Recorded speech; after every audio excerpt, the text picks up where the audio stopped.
السلام عليكم ورحمة الله وبركاته. حبايبي، معاكم هلا حافظ، ادمن جروب ماجيك هاند كرافت الاشغال اليدوية على الفيسبوك. النهارده معادنا مع فيديو جديد وحلو جدا جدا، ان شاء الله يعجبكم.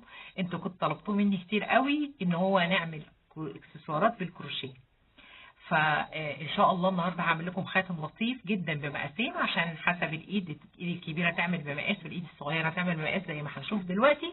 لكن قبل ما نبتدي الفيديو، اللي اول مره يشوف قناتي يشترك في القناه ويفعل الجرس بعلامه اول، واللي مشترك في القناه يعمل لايك وكومنت ويشير الفيديو. النهارده هنعمل خاتم لطيف لونه ابيض بقلب لونه اصفر، هيبقى شكله حلو جدا جدا في الايد زي ما هنشوف دلوقتي. محتاجين خامات بسيطه جدا جدا. محتاجين ايه يا بنات؟ محتاجين خيط حبات صغننه جدا جدا بواقي عندك، مش محتاجه منك حاجات اساسيه خالص كبيره. محتاجه خيط لونه اصفر وخيط لونه ابيض. انا عايزه الخيط ده يا اما قطن 100% اما مايكرو فايبر، مفيش مشكله. يعني خيط زي الديفا هيبقى معانا زي الفل، اظن كلنا عندنا خيط ديفا يا بنات. تمام. انا مستخدمه هنا خيط ايطالي وخيط ستوك من استوكات البهار، تمام، الاليز البهار. انما مش عايزاكي تزودي سماكه عن الخيوط دي، خلي الاحجام اللي معاكي دايما في الاكسسوارات خيوط رفيعه عشان تدي جمال للموديل. تمام. يبقى محتاجه لونين الخيط، محتاجه حاجه مهمه بقى جدا اللي هو الشاسيه بتاعي بتاع الخاتم. بصوا حبايبي، هفهمكم نوعين او في انواع كتير من الشاسيهات، بس انا عشان ما لخبطكوش جايبه لكم دول بس. عندي نوع من الشاسيه، اولا الشاسيه ده اللي هو الاساس بتاع الخاتم، مقاسه متغير زي ما احنا شايفين كده، بيكبر ويصغر زي ما احنا هنشوف. وعندي نوعين، نوع مخرم ونوع مصمت. مصمت مقفول كده ما فيهوش اي خرام. ده لو انت هتلزقي الوش بتاع الخاتم زي الكروشيه اللي احنا هنعمله مع بعض. المخرم ده بينفعني في ايه؟ لما اكون مستخدمه خرز، لما يكون الوش بتاعي خرز بيبقى افضل يكون مخرم عشان اشبكه حلو. تمام. ويبقى متين، لان الخرز تقيل يا بنات غير الكروشيه. خلاص. انا النهارده هستخدم معاكم النوع المصمت. طيب بجيب ده منين؟ بجيبه من جروب تركيش خان بتاع مريم رفعت. هو جروب حلو قوي، بيجيب لي حاجات من تركيا ومريح بالنسبه لي، لان انا جربت النوعيات اللي موجوده هنا في مصر بتصدي حرفيا. اللي هي بتجيبه لي الحقيقه بيفضل بحالته مده طويله جدا. فالنصيحه ان انتوا تجيبوا الحاجات دي من حته موثوق منها يا جماعه. لو حد بيعرف حد هنا في مصر يجيب الشاسيهات دي بشكل كويس، تمام. خلاص. تمام. طيب عايزه ايه كمان؟ عايزه ابرتين. عايزه ابره تكون تيوليب او اي نوع انت بتستخدميه، مقاس 2.5 و3، دول مناسبين للخيط بتاعي يا بنات. كل واحده حسب الخيط بتاعها. ومحتاجه لزق اكسسوار. في نوعين من لزق الاكسسوار متوفرين عندي، هو في اكتر من كده بس دول المتعارف عليهم، اللي هو اف 6000، وفي النوع اللي هو سي 501 الصيني. انا هستخدم ده عشان ده سريع الجفاف، فهيريحني معاكم، لان الفيديو وقته مش محتاج يطول اكتر من كده. خلاص. تمام تمام. فانا هستخدم معاكم ده. وعايزه ايه كمان؟ عايزه قصافه، وعايزه خرزايه واحده بس من خرزات التبسيره او النص تبسيره يا بنات، مش هتفرق كتير باللون الاصفر، ودي مش اساسيه خالص. ولما تجيبوها خلوها في دبوس كده زي ما انا حطاها. هبعد الحاجات دي كلها كده، وبعدين هاخد يا بنات الابره الصغيره اللي هي ابره رقم ايه؟ الابره رقم 2.5، وهاخد الخيط الاصفر وهبتدي اعمل. بصوا كده، ركزوا بقى معايا. انا عايزه اعمل دايره سحريه، بس مش الدايره السحريه العاديه يا بنات، انا محتاجه اعمل الدبل ماجيك رينج. ليه الدبل ماجيك رينج؟ الناس اللي خدت معايا قبل كده اميجرومي عارفه ان الدبل ماجيك رينج متينه جدا جدا، والدايره بعدها ما بتفتحش. فدي استخدمناها كتير مع بعض في فيديوهات الاميجرومي، انما المره دي انا هعملها معاكم تاني عشان تعتمدوها لما تيجوا تعملوا قلب للورده. الحته دي مهمه جدا. هنقرب كده الفيديو شويه ونشوف كده هنعمل ايه مع بعض. بصوا يا بنات، انا ممكن الف على صبع واحد وممكن الف على صبعين. خليني انا على صباعين، مع ان ده بيهدر الخيط شويه، لكن عشان الدنيا معاكم تبقى واضحه وتعرفوا الطريقه. بجيب ديل الخيط بالشكل ده، بحطه على صباعيني كده، واخد لفه كروس كده، وكمان واحده كمان تاني. بحط ديل الخيط قدامي كده وبلف لفه والتانيه، وبعدين بقلب ايدي كده، بدخل الابره في النص بين الخيط كله واسحب اول واحده، وابتدي اقفل بغرزه منزلقه عاديه جدا بالشكل ده. بقى عندي ايه يا بنات؟ بقى عندي بصوا كده بعدل نفسي كده، بطلع الديل قدام، بقى عندي ديل ولفتين، شايفين؟ ديل ولفتين. هشتغل كام غرزه كده؟ انا هشتغل 6 غرز. ليه 6 غرز؟ انا محتاجه 12. هشتغلهم 6 ليه؟ عشان ابقى انا فاكره العدد اللي انا اشتغلته، ما اقعدش كل شويه اعد. ادي 3 4 5 6، يبقى انا كده اشتغلت 6 وفاضل لي 6. اقف هنا وابتدي اشد الديل بتاعي شده بسيطه. هتلاقوا الديل لما انا اشده بيشد فتله واحده من الفتلتين. بصوا في واحده هي بتتشد اللي هي دي، هاخدها هلف شدها، هي القصر دي هشدها شويه بس مش هقفلها للاخر، هسيبها كده مفتوحه شويه. بقى عندي العدد بتاعي زي ما هو اهو، فتلتين دايرتين وفتله قصيره اللي هي الديل. هكمل بقيت له 12 7 8 9 10 11 12. تمام؟ بقى عندي 12 غرزه حشو جوه الدايره. الحته الدايره الطويله هبتدي اشدها، بس اشدها حلو بقى.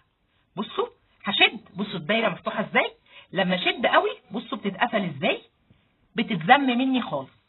بعد ما اشدها وتبقى بالمنظر ده، خدي الديل وشديه خالص بالشكل ده كده، انت قفلتي الدايره 100%. تعالوا بقى نقفل غرز الدايره على بعض. غرز الدايره على بعض، اجيب الديل كده لتحت، مش عايزاه خالص دلوقتي، وهنشوف هنعمل فيه ايه.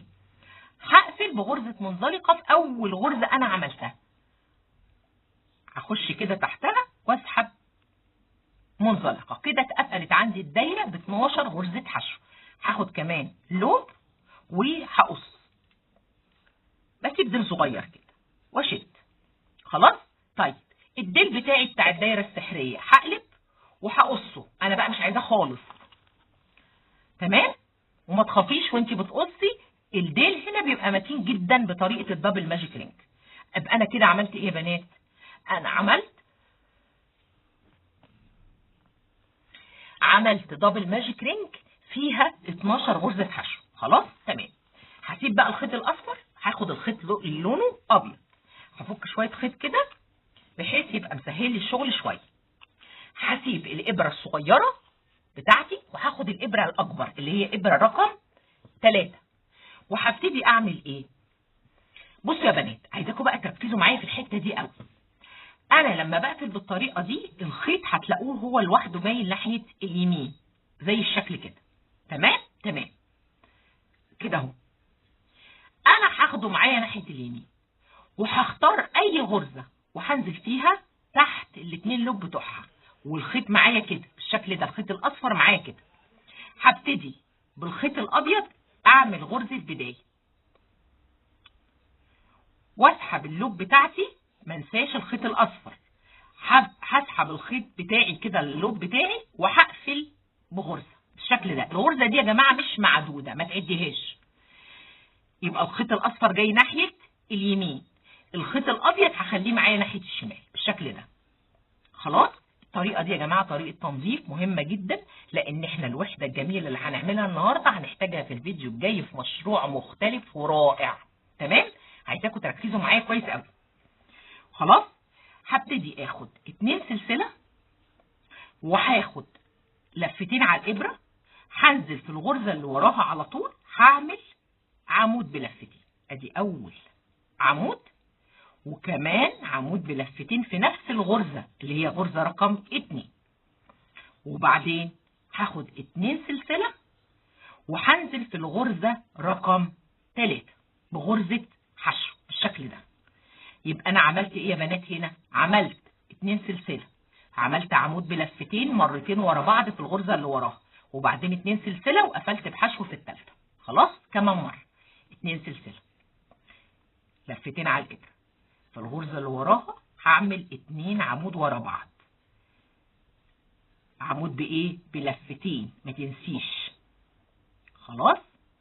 وبعدين 2 سلسله، وبعدين انزل في اللي وراها غرزه حشو، انا كده خلصت البتلة رقم 2 زي ما احنا شايفين كده. كمان مرة يا بنات انا محتاجة هنا اعمل 6 بتلات. كمان مرة 2 سلسلة، لفتين على الابرة، هنزل في الغرزة. كمان مرة في نفس الغرزة 2 سلسلة، في اللي وراها على طول هنزل غرزة حشو بالشكل ده. بقى معايا كام؟ 3 بتلات. خلاص المفروض اكمل يبقوا 6 بتلات.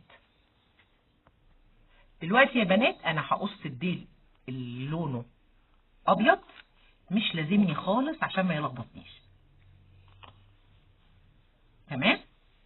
طيب انا كده عملت 3 بتلات، فاضل لي 3. هاخد بقيه الخيط الاصفر معايا كده كمان مره اهو ناحيه اليمين برضه.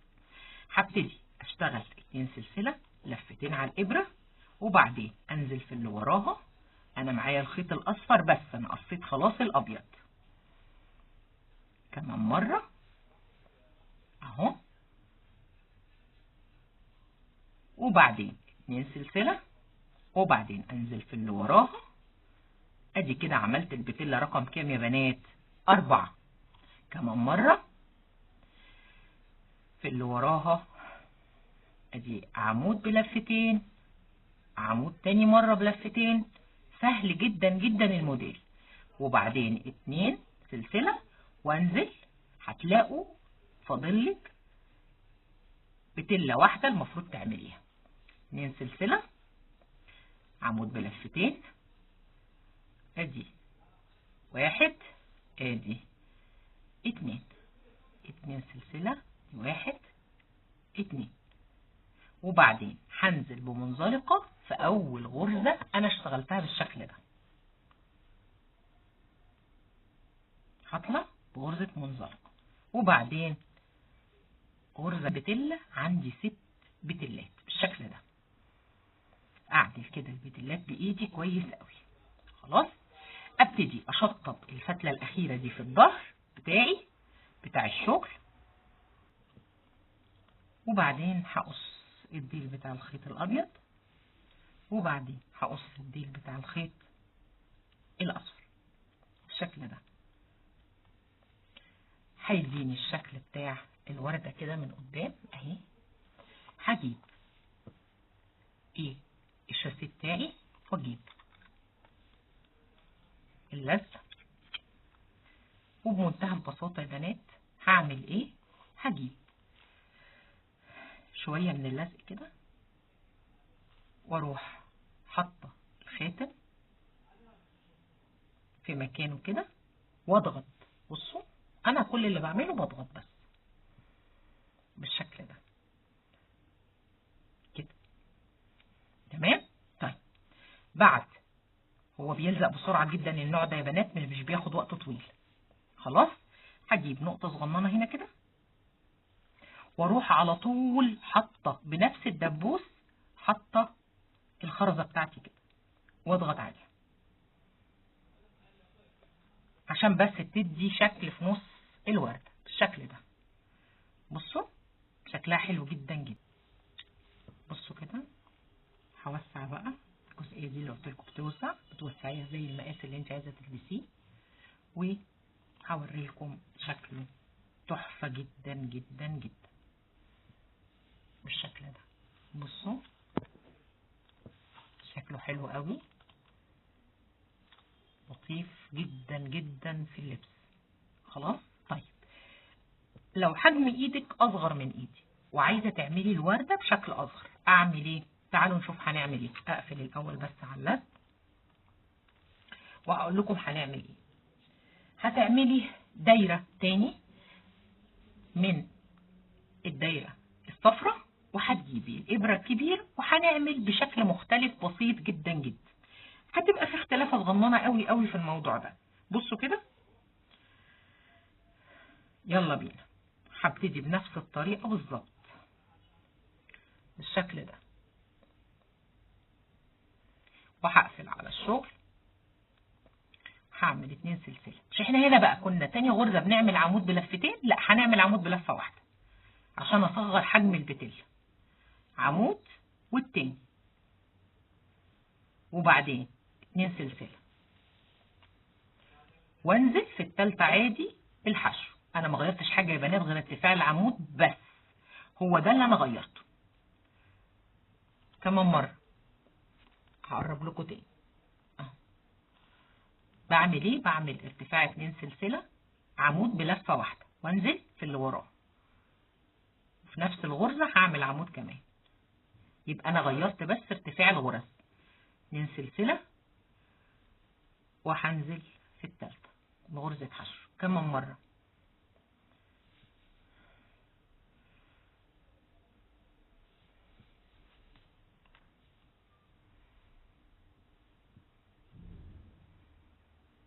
كمان 2 سلسله، بنزل في اللي وراها وبقفل. هنا يا بنات انا اقدر اكتفي بالخيط الابيض واقصه عشان ما يعكسنيش اكتر من كده، انا ثبته بما فيه الكفايه. هبتدي اكمل 2 سلسله، غرزه حشو، سوري غرزه عمود بلفه واحده، ودي عمود كمان بلفه واحده، 2 سلسله، هنزل بحشو.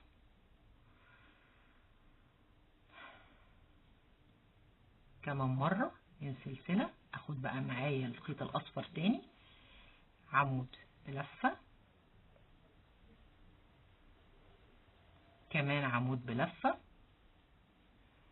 2 سلسله، وانزل في الغرزه اللي وراه بغرزه حشو. اخر بتله معايا 2 سلسله، عمود بلفه، وبعدين عمود بلفه، وبعدين 2 سلسله، وبعدين انزل في الغرزه الاخيره. هقص، هشد، تمام، هشد، هصفي الخيوط خالص وهركبها على شاسيه، وهرجع لكم تاني عشان وقت الفيديو. حبايبي انا رجعت لكم تاني.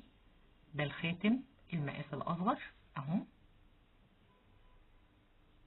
وحطيت فيه برضو نفس الخرزه، شكله حلو جدا جدا، ان شاء الله يعجبكم. للي ايدها اصغر ارجع لكم تاني كده اهو، بمقاسين، هي تبقى مقاسين، حلو جدا جدا. ان شاء الله يكون عجبكم، واشوفكم الفيديو الجاي في مشروع جديد. ما تنسوش احتفظوا بالفيديو بتاع الوردة دي ضروري عشان هنشتغل بيها الفيديو الجاي. السلام عليكم.